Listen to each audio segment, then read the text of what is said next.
Hey, what's up, man? How you doing? It's been a while. How you been?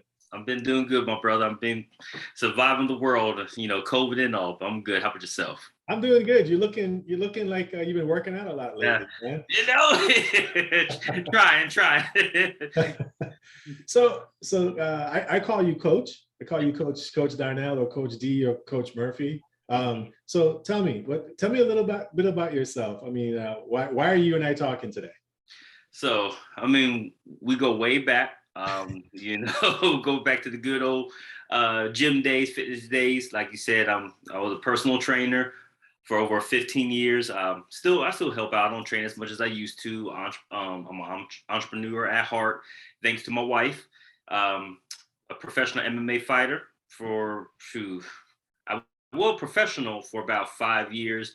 MMA in general for about 12. So been in that, for those who don't know, is combat sport, is the UFCs, what you see in the cage, two people fighting, gloves, no protection. So that's what I do. Um, and yeah, man, today we're gonna talk some real stuff. We're gonna dive in my personal life, the business, um, pretty much let the people, know what I'm about. Yeah, man. No, I full disclosure, I did coach with you as a personal trainer, and actually, we still kind of do stuff together every now and then because the lessons that you taught me, and it was just the way you coached. It was like that voice that was like in the back of your head. Um, was just a huge impact in terms of even when I do my routine now, Mhm. I still have I have your voice going. All right, you woke up. This is what you want to do. 10 more. Let's go. And Yeah, I'm sitting there cursing you out like, man, I thought I got rid of this guy in my head, but he's still here. What the hell? yeah. I'm always gonna be around. So you mentioned you're a professional fighter, mixed martial arts, UFC cage style. Mhm. What made you decide to like say I want to do that? It's funny because I'm a competitive person, and I didn't know anything about mixed martial arts at all. And I grew up in a wrestling environment, wrestling background, wrestled for many years. And it wasn't until after high school, in between college, where the school that I was going to didn't have a wrestling program. So you spend so many years wrestling, trying to, train yourself, train your body, your mind to be the best of the best, and all of a sudden it stops. You got to find something to replace it. So a friend of mine, he actually said that, he gave me a business card. I'll never forget it. He just gave me a business card random and was like, hey, you should come to the school. There's a lot of guys that wrestle, and there's other different things, but I didn't hear the other listings of boxing, Muay Thai, kickboxing. I didn't hear none of that. All I heard was wrestling. So I was like, all right, cool. Yeah, bet. Showed up, saw the gym. It was nice. Saw the wrestling room, competed, was beating the guys. I just had that mentality: beat them. I'm the best. I'm the best. And so they put me in with Mike Easton, who fought in the UFC. He was getting ready for a fight. He needed somebody that's of equal size, of strength, and who was a wrestler. So I did that. And right then and there, I didn't know nothing about jujitsu. I just powerhouse wrestled. I loved Floyd Mayweather, so I had some boxing, techniques in my head. And from that moment on, to know that I felt like I was the best, but there was a limitation that I capped myself at because I only knew one side of the sport. It intrigued me. So I'm like, wow, what if I can apply my wrestling mentality to jujitsu, to the boxing, to the game? Can I do this? And so I just started taking one class at a time, different things, different aspects. And I had this mentality where if you say that I couldn't do something, or I wasn't good enough, or I wasn't fast enough, that was my sport. My sport is to prove you wrong. And so I just went on excuse my French, a hell mission to just prove every fighter, champions, retired fighters, doesn't matter, that I am the best and I can do anything. And I just was brainwashed into saying that I'm going to give it my all in this sport, and we're going to see where it takes me. And that's literally how I got into it. I hear you. I hear you. It's a lot. it's a great story, man, because we all have an origin story. It's like what motivated us to take that leap of faith, to Yeah. jump off the cliff in the darkness of the abyss. You don't know where you're gonna land, but to take that leap and just say, I'm gonna do it because I have this thing that's pulling me or pushing me and it's guiding me. And it's so yeah, I appreciate you sharing that, man. So you did your training, you're going through that process. First day, first official fight. Walk me through that. What was that like? Because I mean, I guarantee you, there's not many people in this world who had that experience to walk up to a cage in a professional fight. So listening to these stories, it's fascinating. So what was it like? Put me there. So all right, so when you are getting ready for a fight, you're actually especially in the amateur MMA sceneries, you're in the back locker room. For some people, they have a tent divider between you and your opponent, but you can hear them because it's not that efficient because again, it's an amateur, and so you're in the back room, literally just waiting. You're literally waiting. That's probably the worst feeling because it's the anticipation where at that moment you're having all these different thoughts trying to invade your mind, whether it's negative, whether it's positive. It's just when you're sitting back there waiting and you don't know if you're going up in 5 minutes, 10 minutes, an hour, 2 hours, sometimes you all the way to the end of the night, 1 o'clock in the morning. So I'm sitting there, like I said, with my team. And for me, I like to I don't like for nobody to talk to me. I like to run the scenario in my mind and, maybe once in a while walk around, read a book or listen to it's funny. I listen to slow jams. I don't listen to anything that gets you hyped or, no Lil Wayne. No, I'm listening to Shaka Khan. I'm listening to Janet Jackson, Michael Jackson. I'm just love music. I'm listening to that. So I'm just shadowing, just thinking, getting my movement, getting my style, staying loose. So then all of a sudden, boom, the staff lets you know, all right, you're up in 5 minutes, you're up in the hole, whatever. So now it's time to it's starting to lock in. And it's weird. It's like you're back there with other fighters, they're getting ready for their opponents too. But it's like a moment of silence when one of the staff comes up and tells a fighter, you're next. Everybody has this mutual respect that, all right, it's quiet time. Let this person have the floor so they can warm up. So I'm with my coach, Coach Jason, and he's warming up. And for those who don't know, Jason is a Muay Thai instructor, kickboxer, boxing instructor, owns a gym, Level Up Boxing in Lanham, Maryland. So it's a phenomenal school, phenomenal gym. Love him to death. He's one of my favorite coaches. Coach Spider-Man. Spider-Man, the Spider Coach is what they call him. Spider Coach. And so he has a way to talk to you. And like I said, we don't. It's like almost like a dance. He's warming me up on the pads, and it's like with nobody else in the room, it's just me and him locking in. And that moment, we're syncing, And what a lot of people don't understand is you want to be able to be in tune with your coach, his voice, his rhythm, his sound, everything. Because when you're in the cage and you hear all that noise and everything, you got to be able to block all that out and hear only your coach's voice because he's shouting out commands that you might not see. It's just like he's playing a video game. You're his character. He's controlling you. So you got to be able to hear it. So we're in the room warming up. I'm feeling his flow. He's feeling my flow. We are just in perfectly aligned. And so the staff comes back, tells me I'm up in 2 minutes. I'm like, all right, cool. Now I have my strength conditioning coach, D'Angelo. We also call him Coach D, owner of Advanced Sports Performance. I've known him since I was in high school. He's a big brother to me, and he is my mental coach, not just my strength conditioning, but my mental coach. And he knows how to, switch from the calm Darnell to, all right, fight mode Darnell. He just knows how to do, he knows what to say, knows how to activate me. So basically he does that, get me stretched out. All right, we're now about to make that walk. So we're behind a curtain. Every amateur fight, you're behind a curtain, and you can hear right on the other side of the curtain is the crowd. You can hear them. And they're whispering, talking. They're getting ready for the next fight. And so you hear your opponent's name get called out first. So you hear his walkout music, you hear him walking to the ring, the crowd goes wild, especially if you're on if you're in enemy territory.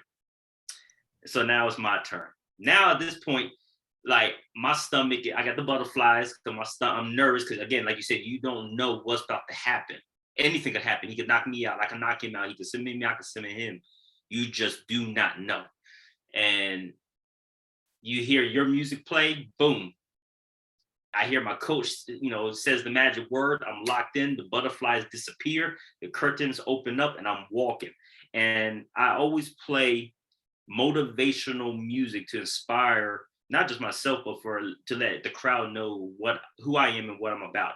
It's not about cussing music, I'm gonna shoot this person music. Because for me, I wanted to send a message to kids that I was once a person that who was told he couldn't do this, couldn't do that, wasn't tall, fast enough, strong enough, and wouldn't be able to, compete, whether it's a low level or a highest level. I'm here right now taking this walk to show you that I transformed along this journey. So the crowd connects with that for me, and I'm doing it for the kids, because again, that's where it starts from. Whether you have somebody that motivates you or you have somebody that discourages you. So I'm walking to the cage. Each step that I make, I'm locking in more and more. And all the months of training is finally like locking in on me. The trigger is about to be pulled in a sense, Take the step up in the cage. I look at the crowd, wave to the crowd, let them know who I am, especially if it's in the enemy territory. I'm not cussing. I'm not, showboating. My opponent's doing all that. He's hyping it up. I'm focused, on myself, focused right in his chest. I don't see nothing else that he's doing. So then the ref steps in, you hear the sound of metal, a metal rod slip between the cage doors, locking us in. So that's when all right, it's game time. All right. So ref calls the opponent's name out. Fighter, you ready? Darnell, you ready? We both shake. At this moment, you can decide if you want to shake the person's hand or you want to just ignore it and say, no, we fighting. Me, I always feel like I could shake a person's hand to break their mentality, because everybody's expecting the slapping the hand out of the way and barking at you. Nah, I'm shaking your hand because I'm taking your power the moment I touch your hand. So we get back to the corner. The ref looks at both of us, hits the sign, fight. And then the bell goes and we are coming at each other. And at that moment, when we make the first 3 steps after for me at least, when the ref says fight and we make the first 3 steps, I don't remember nothing. I really don't. Everything goes blank. Wow.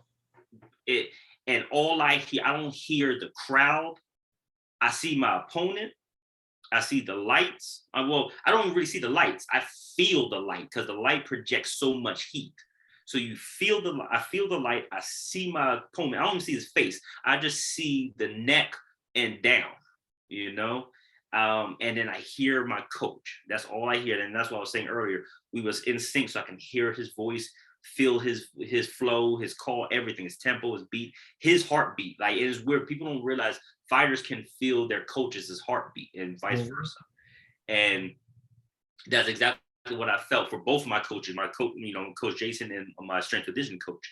And it was funny, that very first fight, I would never, like I said, I remember it now because I watched the video. But during the time, like I said, I didn't remember nothing, don't see nothing, can't recall nothing right then and there. And I just hear my coach say, get up. So apparently I got hit and I was on the ground. But I was still so composed. I wasn't looking at my opponent as he was on top of me. I was on my back. He was on top of me. He was wailing punches. I'm looking literally dead eye with both my coaches, blocking punches as I'm looking at my coaches telling me, all right, move your leg this, do that, and push off the cage. So I did that. Boom. Now I'm back on top. And now it's my turn. And the round ends, get back to the corner. My coach is telling me something. And this is when people are saying, this is when you're really in shape, because you can come back to your corner, sit, and hear thing your coach says and repeat it back. I couldn't do that. You Mhm. know, my adrenaline, I wasn't in control with my body, and I'm Right. just catching my breath because you know you get the adrenaline dump from the first round. For those who don't know what adrenaline dump is when you have a big spike of adrenaline that's hit you real hard and you're not breathing properly. You're just amped up, out of control, and then it crashes, and then you feel sluggish, tired. So adrenaline dump. Um, Somewhat had that, and I couldn't repeat nothing my coach said. So second round happens, we go fighting. So I guess I'm still doing the same thing that caused me to be on the ground. My Coach D, my strength conditioning coach, he just yelled. I heard his voice. He said, "Move your feet." The moment he said that, because we trained that so much in strength conditioning, he would yell that. So my brain literally, I stopped thinking and I just started moving my feet, dancing all around this guy, my opponent, piecing him together, and took him down. And next thing you know, I submitted him. did not Nice. did not see it. Didn't All I know is the ref pulled me off, had my hand raised. I'm looking around because it's like almost an out of body experience. Like Darnell jumped out of the body. You know, strong soul is what they called me. Yeah. Jumped in the body and took control. You know, so after the fight happened, the strong soul left. Darnell came back, and I'm like, oh wow, you know, and that's how the very first one went, and I tell you, it was addicting. That experience was a much fun experience than it was when I was wrestling. Wow. Yeah, Yeah, you're explaining it, and you can actually feel the emotion. Because I'm looking at your face, and I think the first time you really had a big smile on your face was when the ref said fight.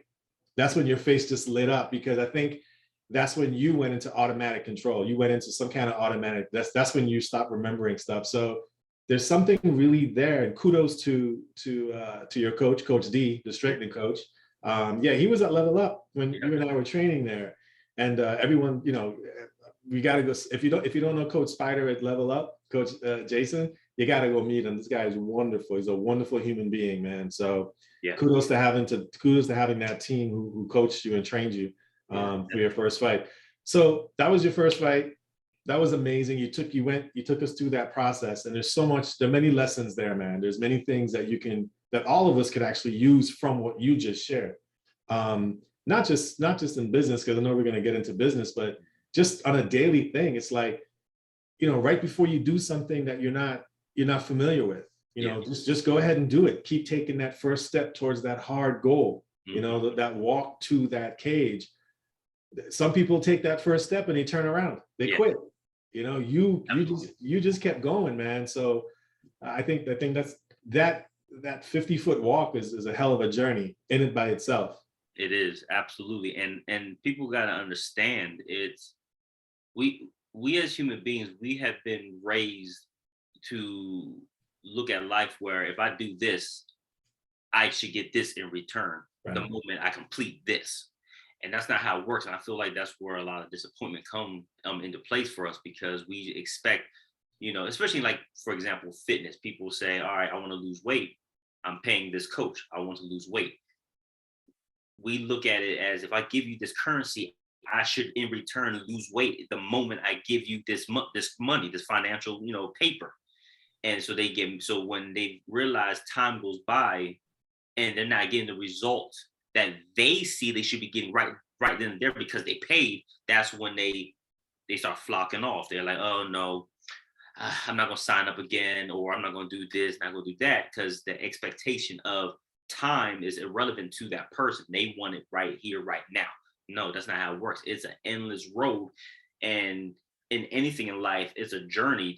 The long road journey, you're transforming to that person you're going to be in order to achieve that goal that you want. But you have to transform along the way to be ready to accept it when it comes.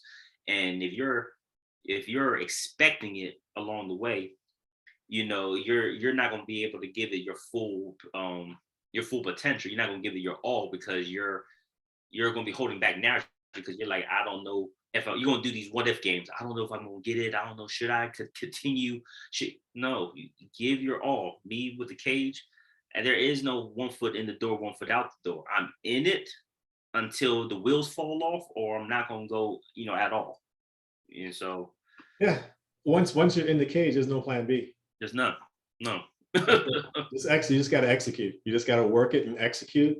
And and it worked out well for you because in the first fight, you got your first win. Yes. And it's not just a win in the ring, but it was a win mentality, physicality, and then spiritually. That was a huge win for you. And it's just not submitting your opponent. You actually have to submit yourself. Yeah.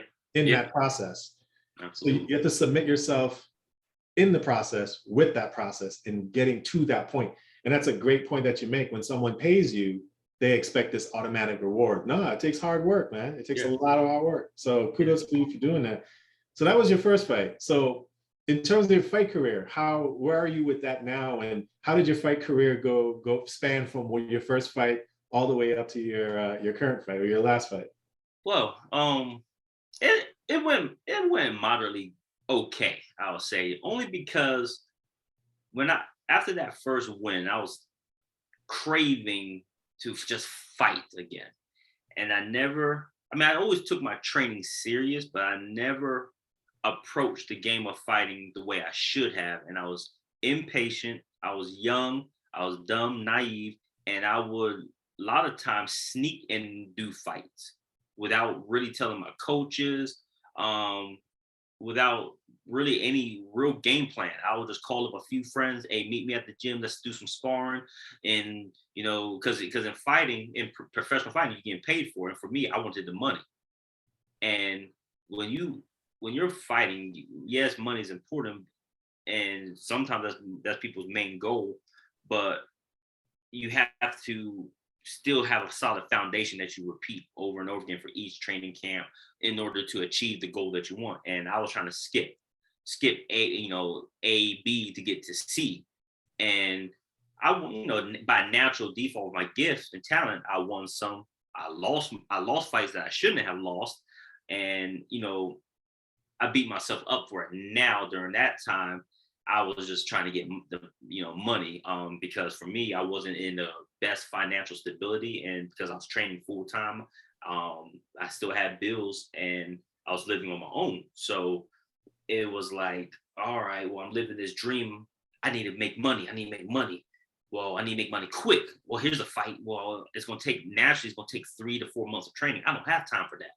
I got to fight to get this paid. So I will lose, get $500, and be like, all right, pay this bill. All right, let's do it again. So I ended up putting myself in a place where I was basically like a hitting dummy, and I lost sight of the main goal and mission, which was to make it to the UFC. And but like I said, I mean, it was a learning lesson, in life, because like I said before, have to be patient, and you can't rush things. And if you rush things, you're going to get half-ass results. If you take your time, you're going to get you're going to get much more better results than you really expected. You might surprise yourself. Yeah. And so, like I said, the journey was good. I think despite of my intentions of fighting, life, was written out for me, and the fighting was to teach me a life lesson. And I take that with me in everything that I do. So, I was itching to get back into fighting. I still have the thrill, the desire to fight, but because of COVID and having a 5-year-old daughter, I can't bring myself to a comfortable place where I can sacrifice my health, possibly sacrifice my health to go train, catch it, and bring it home to my daughter, and she get it. And we already know, well, it doesn't matter if you're a kid or, you're a teenage strong adult or whatever, COVID takes anybody out if they want to.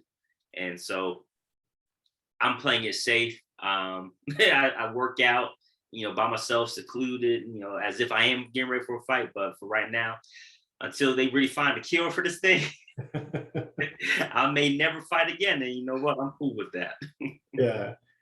So that I mean, a lot of great nuggets you're dropping, man. Golden stuff there. And it's just from that fight experience that you have from just being patient, the lessons from being impatient as well. Yeah. But sometimes these things lead to other areas in life. If you were patient and these things worked out, you don't know how it was going to work out. You could have we all could do everything perfectly fine, and then still we turn something into a disappointment. Yeah. But in knowing you all these years, I can say that you didn't. Right. You took that impatient lesson and you turned it into something else, which is the business that you're in right now. Yeah. So tell me about that. Tell me how you switched into, I know you always did personal training, but you took personal training and you did something on top of that. And you still do personal training, but you did something else. So tell me what you did. So because of COVID and again, coming from the intensity and the lifestyle of fighting, training my mind, my body to be the best that it could be.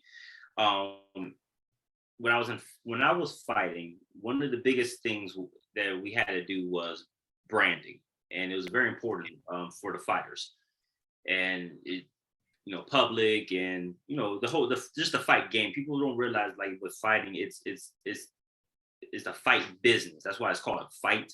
But then there's also the business side. And I'm watching all these other fighters that I admire, that I look up to. They were creating their own shirts. They was wearing their own merchandise and selling it, because at the end of the day, it was to spread their name, spread who they are. And also in return, it would help them train, help them cost. Now, if I knew that back then, I probably wouldn't be in the financial stability that I was. But it all, like I said, but I was intrigued by it. And I was like, man, it looks cool to be able to have your own product that you said that I made. This is me. This is mine, And then being a big Floyd Mayweather fan growing up my whole life, it was, man, all you saw was Money Mayweather's, TMT. This was his. This wasn't Nike. This wasn't Puma. This was him. This is what people identified Floyd Mayweather, his clothing wear.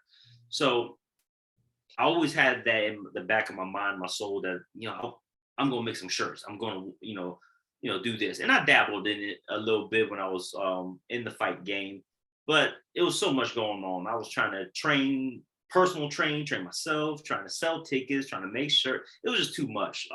And during that time, I was like, if it's too much, I don't want to do it. And a lot of people do that. If it's overwhelming, we just cut it off. And that's what I did. But the itch and the desire was still there to have my own crew. So COVID happened. I'm not fighting no more. I'm working. And I was talking to my wife. And for those who don't know, yes, ladies, I am married. I just have to put that out there. I'm not a baby daddy, because I know I mentioned about my daughter, but I am married. My wife she's an entrepreneur. She's an entrepreneur guru. And so I remember texting her. I was at work up in Montgomery doing armed security work, and I was texting my wife. I was like, babe, hey, I'm thinking about creating my own clothing. Like, I want to be able to rock my own stuff. Say, this is me. This ain't Puma. Nobody has this this merchandise or this clothing wear. They can't get it from a store. This is only from me. And I was like, I told her I can just save some money every paycheck. I can save some money. I can buy the machines. I can YouTube and study and watch and teach myself. And I can do all this. And she was like, I remember she was like, are you trying to make clothes for yourself, or are you trying to make clothes for other people? Because she knows me. So I'm like, well, I'll do it for myself. But if people ask, I could do it too. So I can make some. She was like, no, you need to work so we can take care of these finances first. So I was like, oh, but, do it like a kid, but babe, come on now. Because I look up to my wife a lot. And she's like an advisor for me with a lot of things, and we need that as men, and not just men in general, but people who have a significant other. We need somebody that can, be real with us. And when we are getting excited, we in that creative space, sometimes we're not organized, and we need somebody to be able to keep us on track. So that's what she did for me. Hated the truth, but I secretly was putting money off to the side, because I was like, I'm going to do this anyway. Did it, saved up the money, bought the machine, bought the equipment, bought the material that I needed. And during the whole time while I was waiting for it to all arrive and ship, I'm just watching YouTube videos. Like I said, just what to do, how to do it, what's the purpose, everything. Just watched it. And started once it all came in, I was ready to go. Before I actually started making any shirt, I created an Instagram account. I was adding friends that rocked with me for many years. I was like, hey, if you need any clothing, made, just let me know. I can make you custom work, whatever you need. It was like, all right, cool. It was like, how much it gonna cost? I'm like, oh well, I'll just do it for $20. Don't worry about it. And I did not even break down the financial side to it. I just threw it out there because for me, when I was fighting Coach Jason, Spider Coach, he made clothes, he sold it. And he always sold it for like $25 or $30. So I was like, oh, well, that's the number. I'll just throw that out there. Yeah. Did that. They paid, mind you, I didn't even practice. I didn't even make no clothes. Like, I got this person's money. They sent me the design. Now I gotta execute. Shoot. I'm like, all right. So I would never forget. I had all the material came, and I mean, I was YouTubing every steps, pause, edit, unpause, pause, edit. I'm like, I would go back and forth the whole time. And I made the design, was so proud of myself. Finally, did the design, made it. Then I realized I did it backwards. I was like, oh crap. And so I redid it again, bought another shirt, speed ordered it, got the shirts in, did it again. I was like, all right, now it's right, but now it's too small. Right. I was like, okay. I went through about four shirts before I finally got it down, perfect, shipped it to the person, and they were like, phenomenal. I was like, okay. But just off of doing that, I was able to do more, but much quicker, much more efficiently. But I was still messing up, still had to research. Everything that I did during that time was YouTube, and I just YouTube the heck out of it, memorized it, never practiced it, did it. Luckily, it came out all right. The more orders I got, but the more orders I got, the better I got. And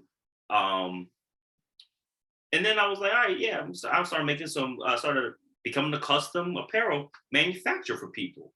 And it was cool, but the money was coming in. But again, I pulled myself what the purpose of the whole journey was to start making my own clothes.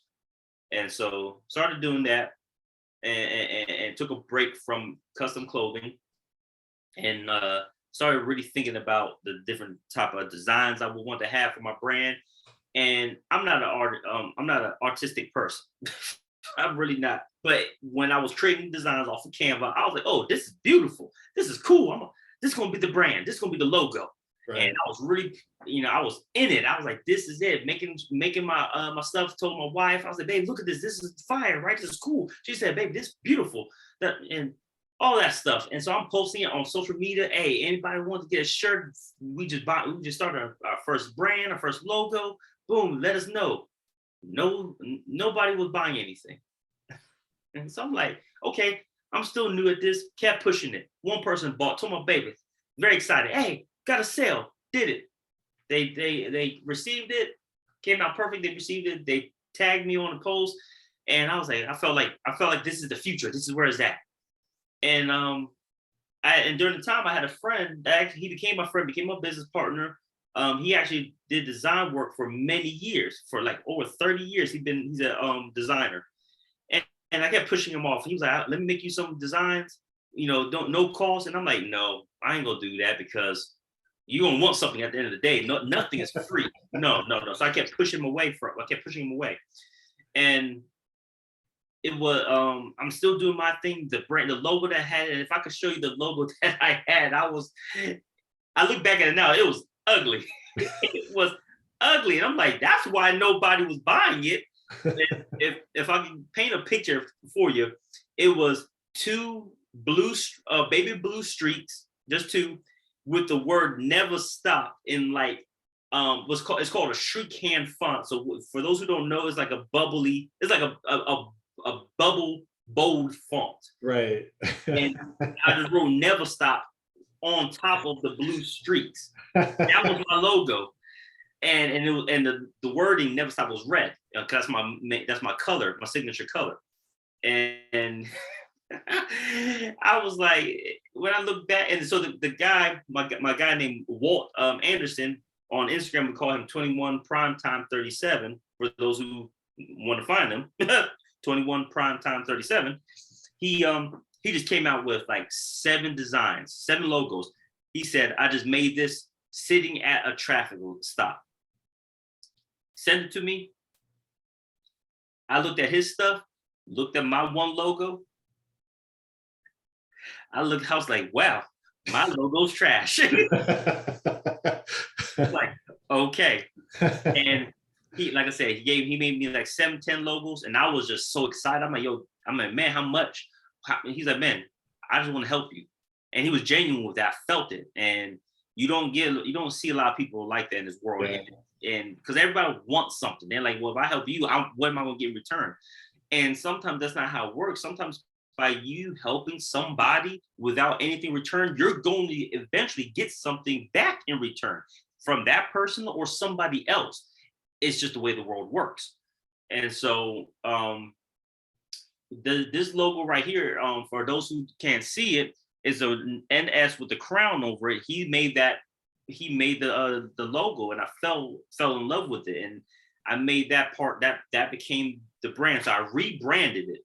And for those who don't, think rebranding is important, it's very important. Like, it's nothing wrong with rebranding. It shows the evolution of your business or of your creations. It just, you transform naturally. Your business is an extension of you.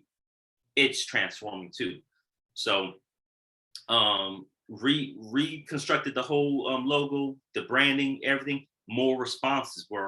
Positive responses were coming through. People were like, wow, that logo is beautiful. Is that on a shirt? Is that on a hoodie? And I was like, yeah, it's on the hoodie. It wasn't on the hoodie, but I'm like, yeah. I knew how to Photoshop. So I would take a screenshot of a hoodie, take the logo, make a transparent background, and put it on the logo, and then post it. I'm like, hey, anybody want a hoodie? And man, I had one woman, Teresa Barnes. We call her, her nickname is Mother Teresa, but we call her, she's the mother of NevaStop. She's like, she was the first person who ever bought the new rebranded logo. Oh, nice. Yeah. She's like very dear to me. Like I say, she's the one that actually helped push the brand, because anything I posted, she bought. And it didn't matter. A shirt, next day, purchase. She bought 3, hoodie, 5. She would just buy it. And she said she loved the brand. She said she will say it to this day, this is my brand.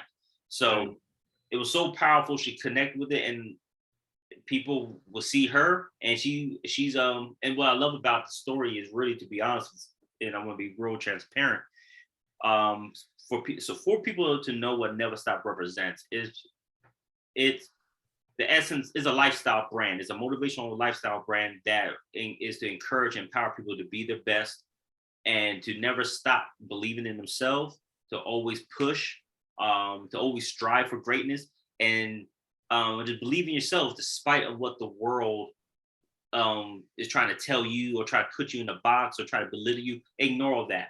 Ignore that. You are capable. This is your path.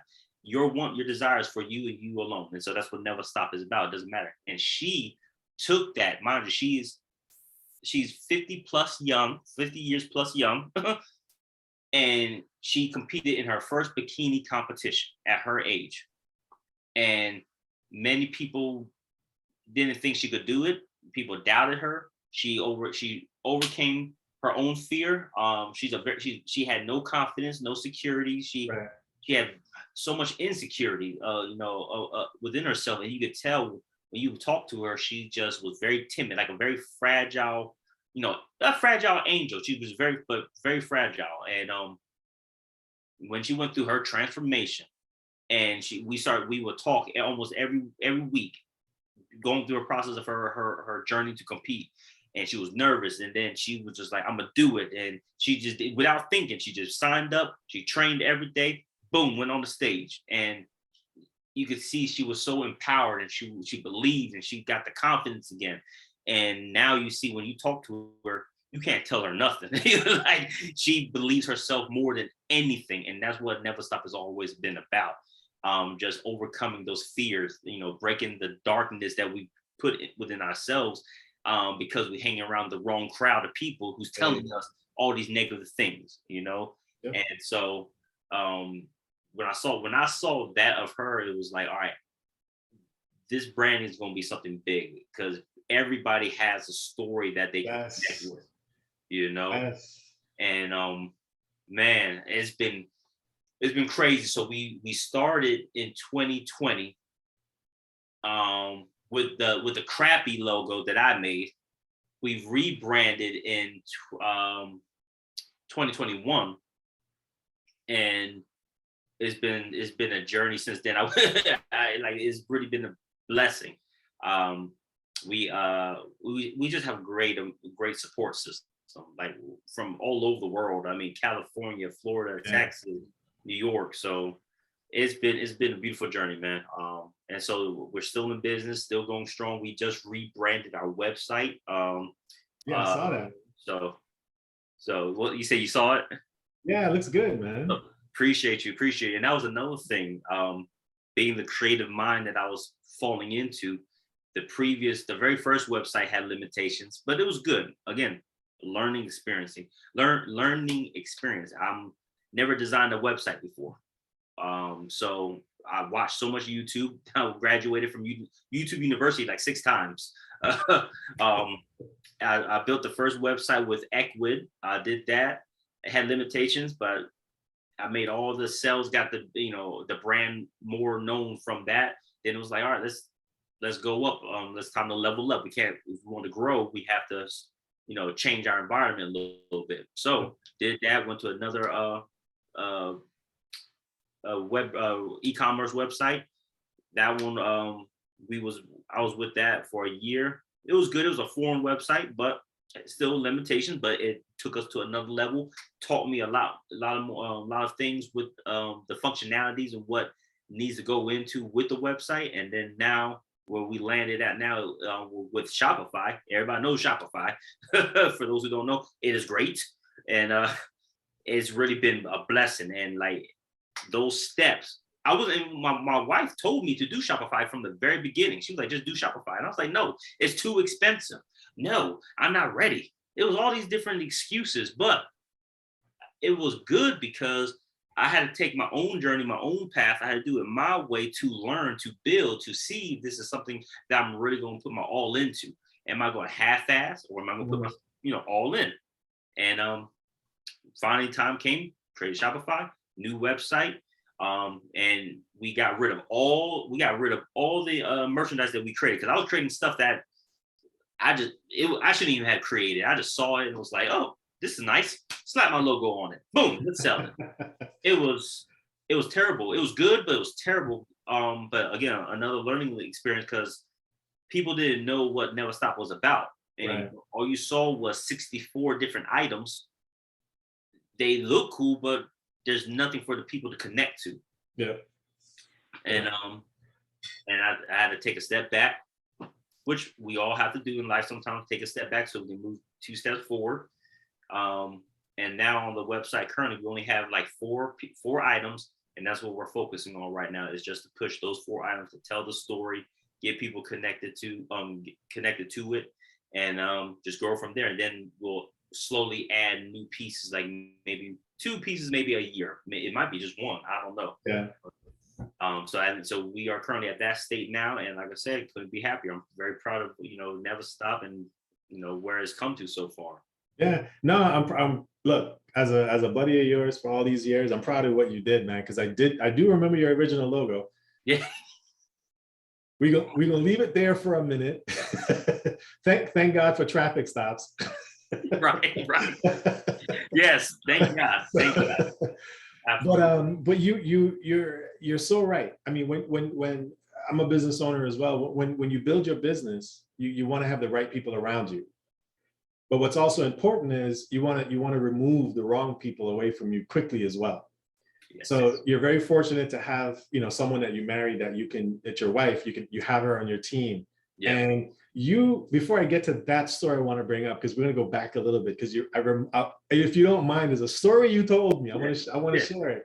Go ahead. But it's about building that team and about getting focused, Yeah. on like, okay, I have all these products. What's really going to sell?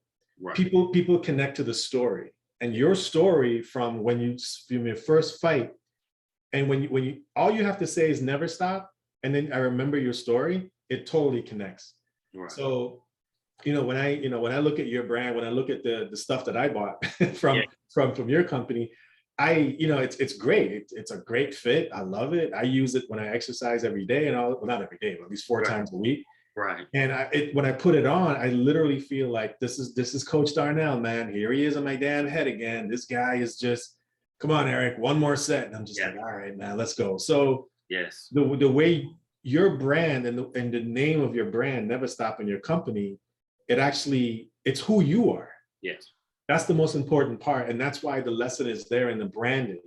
So it's the branding, it's connecting it to your story. It's really about who you are and why people would buy your product, because that's important. It means something to you, yes, and it means something to them. But having the right person on your team, your wife was part of that team when you were in the back. Yes. So, I'm not sure if I can share the story, but there were so many times that your wife really, guided you through that before you get out to the ring. Yeah. So that, if you want to share a story on that, I'm gonna leave it up to you, but you can share that story. So yeah, my one of the it's funny because it's two fights, two occasions, and I won't go I won't take too long with it. So You're good, man. You're good. One fight, she's actually in the back with me, and a lot of people. This is during amateur time, so a lot of people wouldn't have their significant others or anybody in the back with them because they feel like that was a distraction.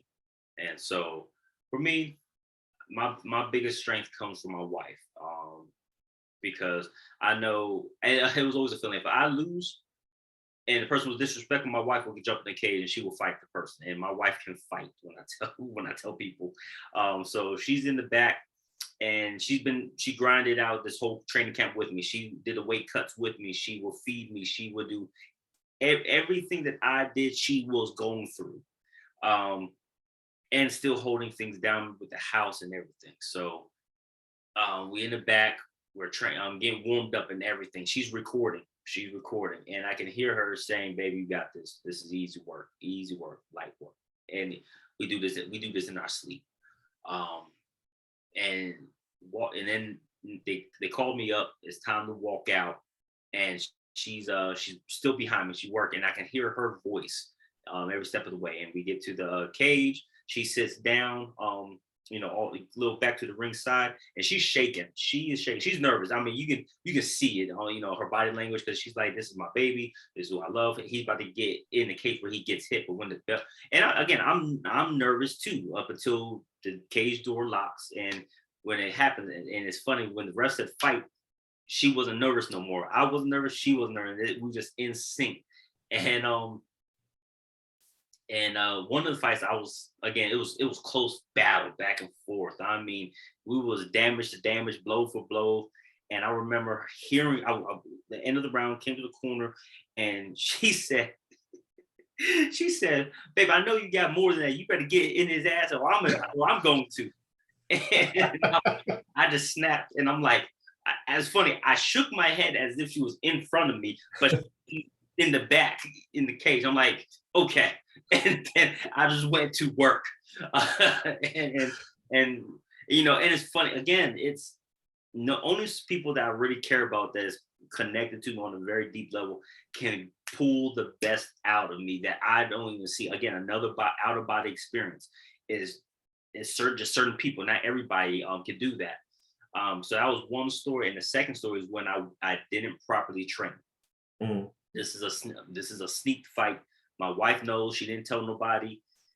She's actually this time she's actually in the stands in the crowd with everybody else. This is a pro fight now, and I'm in the back, and now I'm nervous more than what I typically would be. It's a different. No, not even nervous. I won't say that. Nervous is the anticipation of Right. excitement. I was scared, and I never been scared enough for a fight because I always properly trained.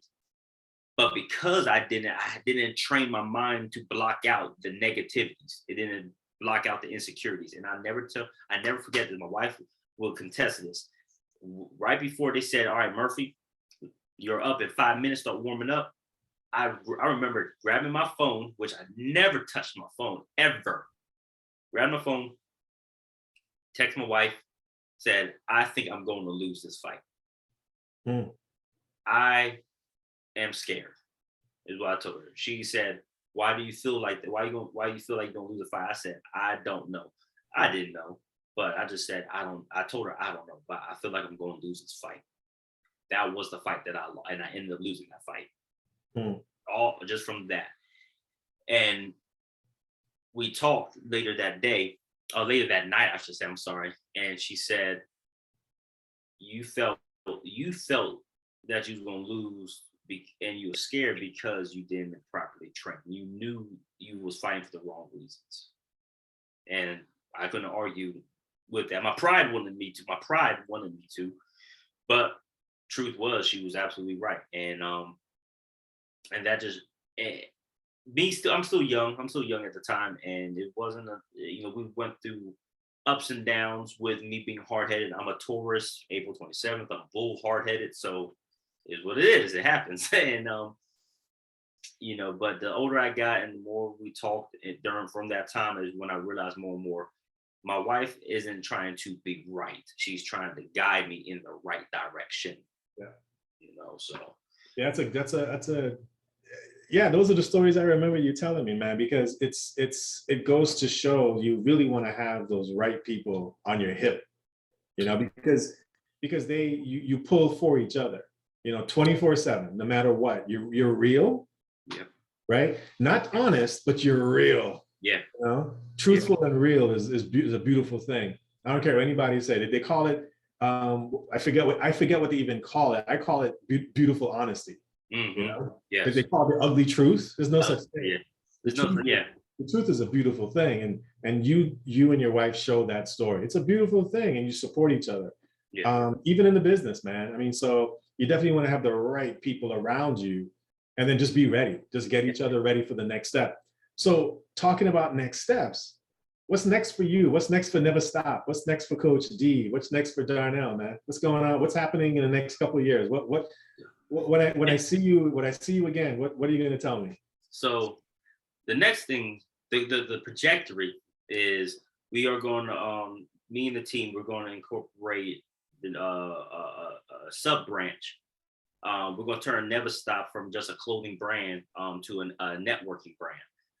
That's the goal. So we want to connect with other entrepreneurs that are having trouble getting to a certain level where they can be a self entrepreneur business themselves and making money on their own. We're going to bring in entrepreneurs in photography, so we can start allowing people to know that with this brand we have connections with a photographer, we have a videographer team. So if you need a wedding, if you have a wedding coming up, you have a birthday event, baby shower, hit us up. Guarantee you we will beat the prices of anybody else in Maryland because we're smaller. Right. So we're going to be working on that in the future. The second thing is going to be NevaStop Fitness. So we're going to be incorporating the fitness programs in. Home workout videos, gym workout videos, motivational workout videos, all of that, because we see one of the biggest things that I've always noticed in the fitness industry is this. When you look at any home workout video, whether I'm not going to name them because I don't want them to come after me because right.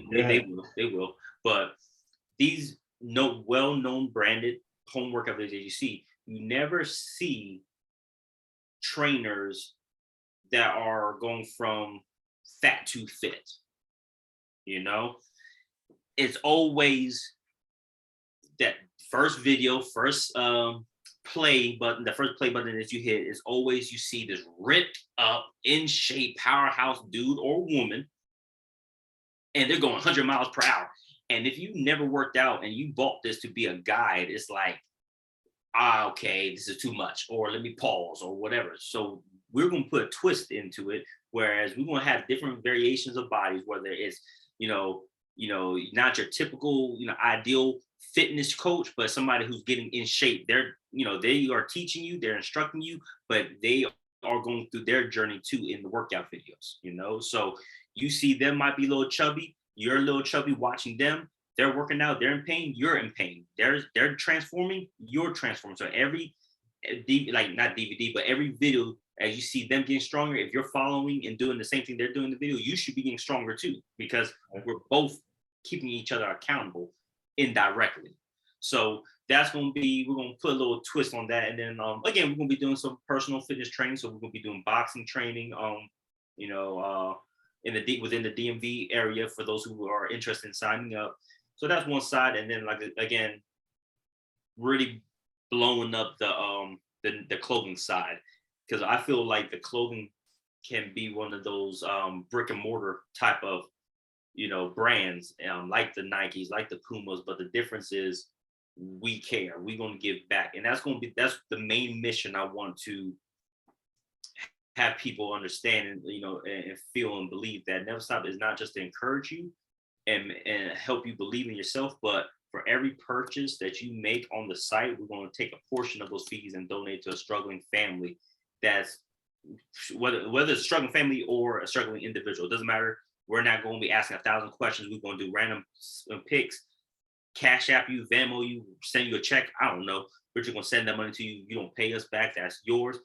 Help you pay a light bill, help you put some food on the table, something. Because no brands do that, but these brands say that, oh, we are for the people, we are a culture. No, because me buying a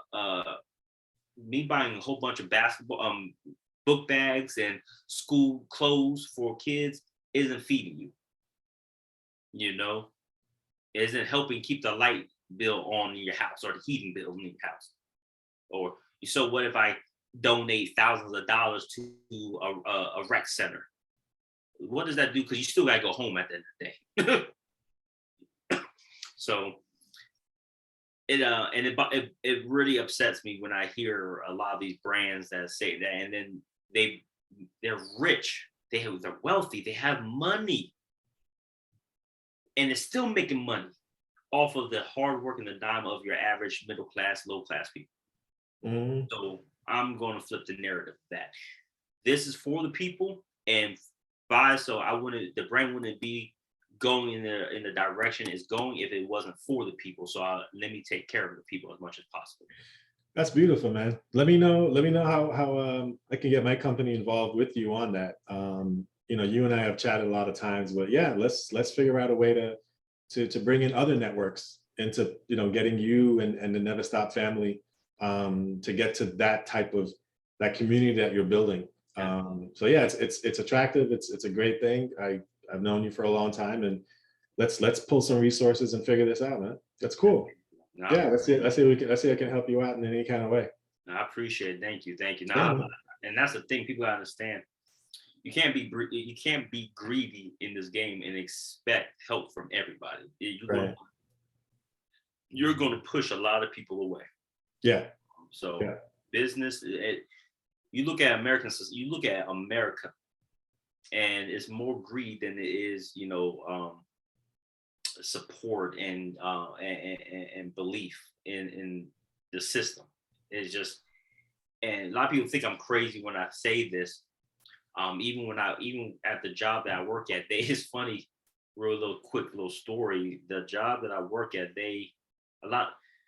or not the job I work at, but the job that I used to work at previously, they would try to, they try to have me so involved in their company and brainwash a lot of the other staff into putting their all into they're into the business, making them money, making them rich, and giving you a measly crappy check and say, here you go. And I would tell people all the time, I'm like, you need to invest in yourself. Use your hard earnings that you make from your job, whatever it is, and invest into something that you can be proud of, that you can leave when you're gone. Yep. Life is short. We're on borrowed time. You know, we don't have all the time in the world. We have good amount of time, but the time ends randomly for everybody.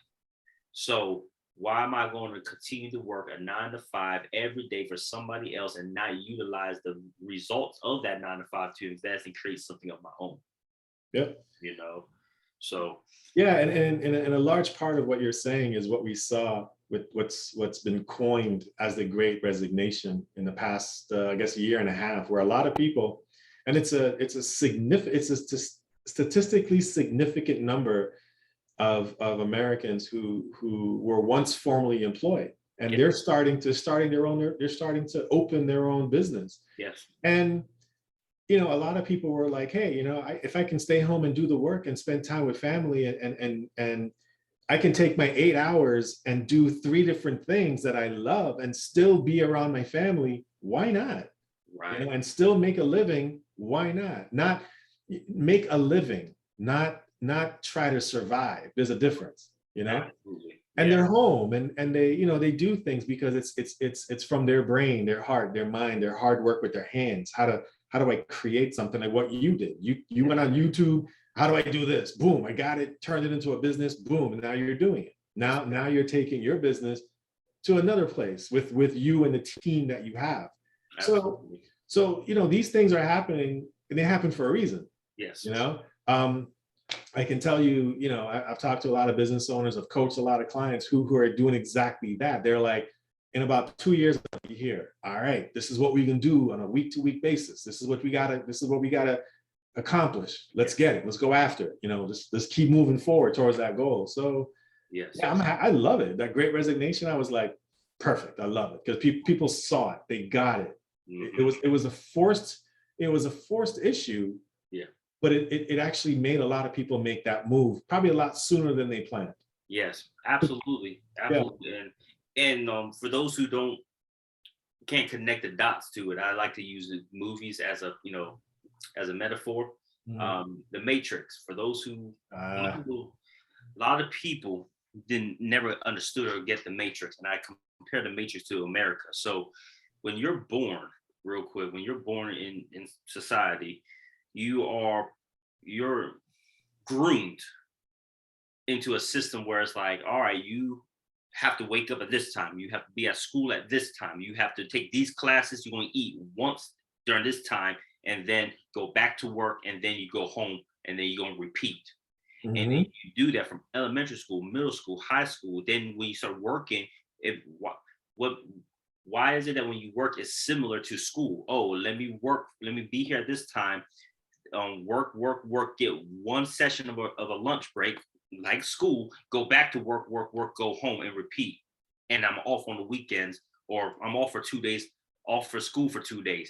Then you do that over and over again. Now it's like, all right, you're living, you got, you have to pay your dues in society by getting a house, getting a family.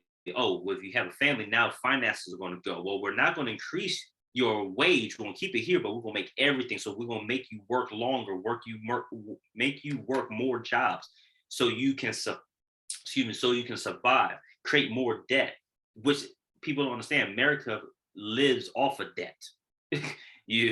So if I keep you in debt, just above that threshold of, dang, I'm about to just crash and burn. I'm keeping you right, America. I'm keeping you right above that right level.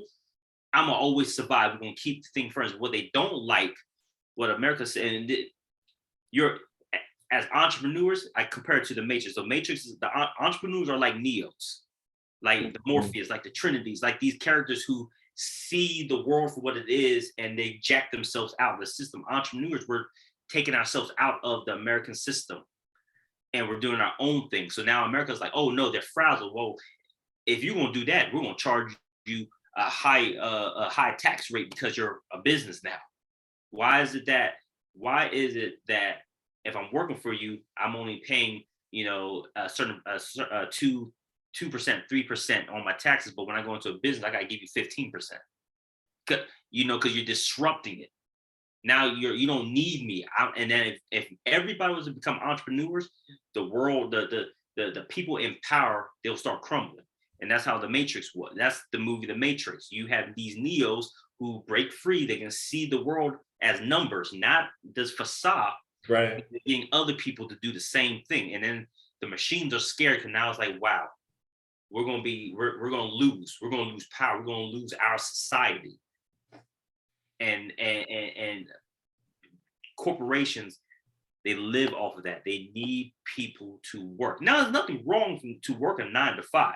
There's nothing wrong at all. Some people are comfortable. If you're comfortable, cool.